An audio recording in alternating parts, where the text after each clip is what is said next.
ជំរាបសួរទស្សនិកជនទីគោរពស្រឡាញ់រាប់អានបាទនៅថ្ងៃនេះដែរខ្ញុំសូមចេញវីដេអូនេះដើម្បីបកស្រាយនិងបំភ្លឺជូនដល់សាធារណជនសាធារណមតិបងប្អូនប្រិយមិត្តទាំងអស់ដែលនិយមតាមដានផេកអង្គភាពសារព័ត៌មានខ្មែរសុក្រិតរបស់យើងខ្ញុំបាទ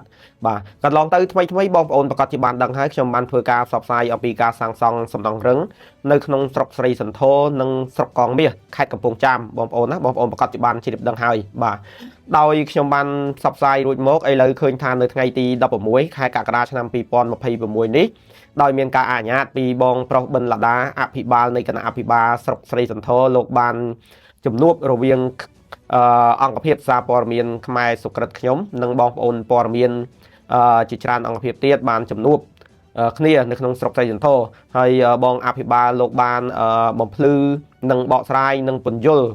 យ៉ាងក្បោះក្បាយពិសេសនោះគឺជំនាញពាក់ព័ន្ធតែម្ដងនៅក្នុងស្រុកស្រីសន្ធរអញ្ចឹងដោយកន្លងទៅនេះលោកអត់បានឆ្លើយតបជាមួយនឹងអ្នកសារព័ត៌មានដោយសារលោកមមាញឹកការងារខ្លាំងមែនទែនលោករវល់ការងារក្នុងមូលដ្ឋានដល់ពេលអញ្ចឹងលោកអត់មានពេលវេលាបាទអញ្ចឹងហើយសូមបងប្អូនទាំងអស់គ្នាកុំមានការយល់ច្រឡំបន្តទៀតបាទពិសេសនោះលោកពូភោគសវុតបាទយើងក្រោយពីយើងបានជួបបងប៊ិនឡាដាអភិបាលស្រុកស្រីសន្ធរនៅពេលព្រឹកនៅរសៀលថ្ងៃត្រង់យើងក៏បានការអនុញ្ញាតពីលោកពូភោគសវុតអភិបាលនៃគណៈអភិបាលស្រុកកងមាសលោកពូបានឲ្យយើងនឹងចូលជួបបាទជំនួបរវាងយើងជាមួយលោកពូក៏បានឃើញថាលោកពូផ្ដល់ការរាប់អានផ្ដល់ការសហការជាមួយនឹងអ្នកសារព័ត៌មានយើងដែរលោកពូបានបញ្យលណែនាំនិងបកស្រាយបំភ្លឺឲ្យមន្ត្រីជំនាញពាក់ព័ន្ធបញ្យលយើងបន្ថែមទៀតនៅលើករណីដែលយើងបានផ្សព្វផ្សាយកន្លងទៅអញ្ចឹងលោកពូក៏បានបកស្រាយបំភ្លឺដែរលោកពូសូមការអធិស្ឋានលោកពូគាត់មានការមមាញឹករវល់ដូចគ្នានឹងបងអភិបាលស្រុកដែរហើយទៅដល់ជួបលោកពូ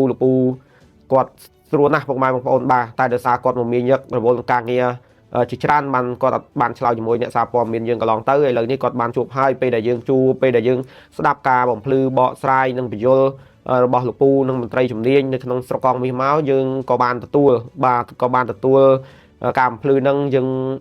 ស្ដាប់ទៅមានការសមស្របសមរម្យដែលអ្នកសារព័ត៌មានយើងទទួលយកបានអញ្ចឹងហើយក្នុងនាមខ្ញុំជាចាងវាងសារព័ត៌មានខ្មែរសុក្រិតមួយរូបតំណាងបងប្អូនក្រុមការងារក៏សូមថ្លែងអំណរអគុណយ៉ាងជ្រាលជ្រៅចំពោះបងប្រុសប៊ិនឡាដាអភិបាលស្រុកស្រីសន្ធរលោកពូភោគសវុតអភិបាលស្រុកកងមាសដែលចំណាយពេលវេលាដ៏មានតម្លៃជួបជាមួយនឹងបងប្អូនអ្នកសារព័ត៌មាននិងក្រុមការងាររបស់ខ្ញុំបាទដែលបានពន្យល់ណែនាំនិងបំភ្លឺបកស្រាយយ៉ាងក្បោះក្បាយមែនទែនដោយភាពស្និទ្ធស្នាលនិងសប្បាយចិត្តនិងសហការរាប់អានគ្នាមែនតើបាទអញ្ចឹងសូមពុកម៉ែបងប្អូនទទួលទានជ្រាបជាព័ត៌មានបាទសូមអរគុណសូមជម្រាបលា